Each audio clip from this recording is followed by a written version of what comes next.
Hi guys, நான் தான் உங்க Techbrock. இனி நம்ம எதை பத்தி பார்க்க போறோம்னா Realme தரப்புல இருந்து ஒரு மாசான ஒரு ஃபிளாக்ஷிப் மொபைல்லாம் லான்ச் பண்ண போறாங்க.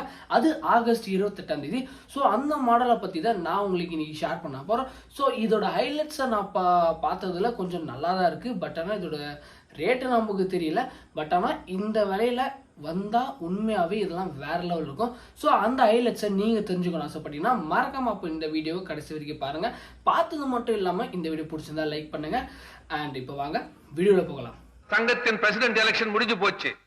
அந்த முடிவு இன்னும் கொஞ்ச நேரத்துல தெரியும். ஹைலைட்ஸான விஷயத்தை தான் நான் உங்க இன்னைக்கு சொல்ல போறேன். ஸோ இது முக்கியமா இதோட டிஸ்பிளே பத்தி நான் சொல்லணும்.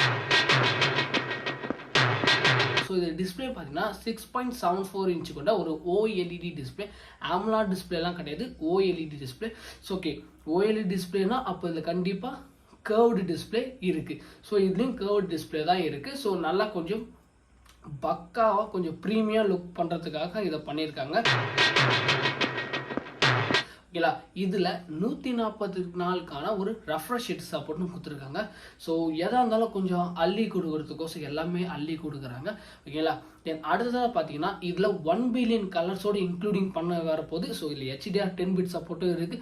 ஸோ இருக்கிற எல்லா ஃபீச்சர்ஸுமே இந்த டிஸ்பிளேல கொடுத்துருக்காங்க. ஸோ அது ஒரு நல்ல விஷயமா இருக்குது. தென் அடுத்ததாக பார்த்தீங்கன்னா இதோட கேமராஸ் பார்த்தீங்கன்னா பின்பக்கத்தில் மொத்தம் 3 கேமராவோட வரப்போகுது. ஸோ 50 மெகா பிக்சலுக்கான Sony IMX890 சென்சாரோட வந்து ஒரு மெயினான ஒரு கேமரா வரப்போகுது, OISோட சப்போர்ட்டோட. ஸோ இதனால இந்த கேமரா 50 மெகா பிக்சல் அங்கங்கே 108 போயிருக்காங்களே, இவங்க ஏன் 50 வராங்க கேட்டின்னு சொல்ல, இதில் யூஸ் பண்ணுற சென்சாரோட பவர்ஃபுல். ஸோ அதனால தான் சோனியோட இப்போ ரீசெண்டாக வந்து பேசப்பட்ட ஒரு 890. ஸோ அதனால் இதோட பர்ஃபார்மன்ஸ் உண்மையாகவே சூப்பராக இருக்கும். அது மட்டும் இல்லாமல் இதை சப்போர்ட் பண்ணுறதுக்கு அல்ட்ராவைட் பார்த்தீங்கன்னா 8 MPலும் அண்ட் எப்பயும் போல் டெப்த்து வந்து ஒரு 2 MP கொடுத்துருக்காங்க. ஸோ ஃப்ரண்ட்டு பார்த்தீங்கன்னா 16 மெகா பிக்சலுக்கான ஒரு செல்ஃபி கேமரா. ஸோ இந்த 16க்கு பதிலாக ஒரு 32 குத்துனா சூப்பராக தான் இருந்திருக்கும். ஆனால் இந்த 16 இப்போ நல்லா தான் இருக்குது. ஸோ அதில் எந்த ஒரு குறை சொல்ல. ஆல்ரெடி ரியல்மி பற்றி எல்லாருக்கும், ரியல்மி யூசர்ஸ் எல்லாருக்கும் தெரியும், கேமரால அவங்க கொஞ்சம் இப்போ இம்ப்ரூவ்மெண்ட் பண்ணிட்டு வந்துட்டு இருக்கு. ஓகே, இதோட ப்ராசஸர் பார்த்தீங்கன்னா பவர்ஃபுல்லான சிப்ஸை யூஸ் பண்ணியிருக்காங்க. ஸ்னாப்டிராகனோட 8th ஜென்ரேஷன் 2 SoC. ஓகேங்களா, ஸோ இந்த சிப்செட்டை பற்றி பேசணும்னா ஃப்ளாஷிப் ஃபோன். ஸோ அதனால் ஃப்ளாஷிப் சிப்செட் தான் கொடுக்கணும், அதை விட்டு கம்மியாலாம் கொடுக்கக்கூடாது. ஓகேங்களா, தென் அடுத்ததாக பார்த்தீங்கன்னா இதுக்கான தாங்கிறதுக்கான பேட்டரி கெப்பாசிட்டி எவ்வளோ கேட்டிங்கன்னா 4600 mAh தான் கொடுத்துருக்காங்க. மேபி 5000 வந்து லீக்கேஜ் சொல்கிறாங்க. பட் அதை அப்படின்னு முன்னப்பின்னா இருக்கலாம். ஆனால் 4600 தான் கன்ஃபார்மாக சொல்கிறாங்க. 4600 கொஞ்சம் கம்மியாக இருக்கும். அண்ட் இதோட சார்ஜரோட கெப்பாசிட்டி பார்த்தீங்கன்னா 240 வாட்ஸ்க்கான ஒரு ultra fast charger, super VOOC charger. So அதான் கொடுத்துருக்காங்க. ஸோ 240க்கான ஃபாஸ்ட் சார்ஜர் சப்போர்ட்டில் கொடுத்துருக்காங்க. 4600 நினச்சி நீங்கள் எப்போவுமே ஃபீல் பண்ண தேவையில்ல. ஜஸ்ட்டு ஒரு 5 மினிட்ஸ், ஜஸ்ட் ஒரு 5 மினிட்ஸ் ஃபுல் சார்ஜ் ஆகிட்டு போயிட்டே இருக்கும். இல்லை, ஸோ அந்த அளவுக்கு சொன்னால் இந்த அளவுக்குலாம் வந்துட்டு இருக்காங்க. ஸோ எல்லாமே ஃப்ளாஷிப்பாக கொடுத்து அள்ளி வீசி தள்ளிட்டு இருக்காங்க.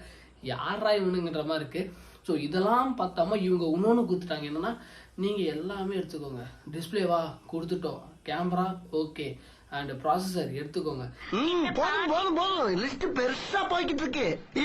அது மட்டும் இல்லாமல் பேட்டரிக்கான சார்ஜரும் ஓகே. லாஸ்ட்டாக வந்து ஸ்டோரேஜுக்கான விஷயத்துக்கு அவங்க வந்துட்டாங்க. ஸோ ஸ்டோரேஜான விஷயம் கேட்டிங்கன்னா 24 GB ரேமோட அண்ட் 1 TBக்கான ஸ்டோரேஜ் சப்போர்ட்டோட இது லான்ச் ஆக போகுது. ஓகே, டோட்டலாக நம்மளை வந்து முடிச்சிட்டானுங்க. இருக்கிற எல்லாத்தையுமே இதில் நிரப்பி வச்சிட்டாங்க. ஸோ எதை நான் முடிஞ்சளவுக்கு குறை சொல்கிறது எனக்கு தெரியல. இது கொடுத்துருக்கலாமோ அப்படின்னு கூட எனக்கு சொல்ல முடியல. டிஸ்பிளேவும் நல்லா கொடுத்தாச்சு, ப்ராசஸரும் கொடுத்தாச்சு, ஸோ ஸ்டோரேஜும் கொடுத்தாச்சு, பேட்டரி கம்மியாக இருக்குன்னு நினச்சோம். பட் ஆனால் அதுக்கான சார்ஜரிங் கெப்பாசிட்டி நிறைய கொடுத்தாச்சு. அண்ட் அடுத்ததாக பார்த்தீங்கன்னா இதோட கேமராஸ் வரையில கொஞ்சம் நல்லா இருக்குது, பெட்டராக. ஸோ இருக்கிற எல்லாத்தையும் இவங்க ஒன்றா கொடுத்துட்டாங்க.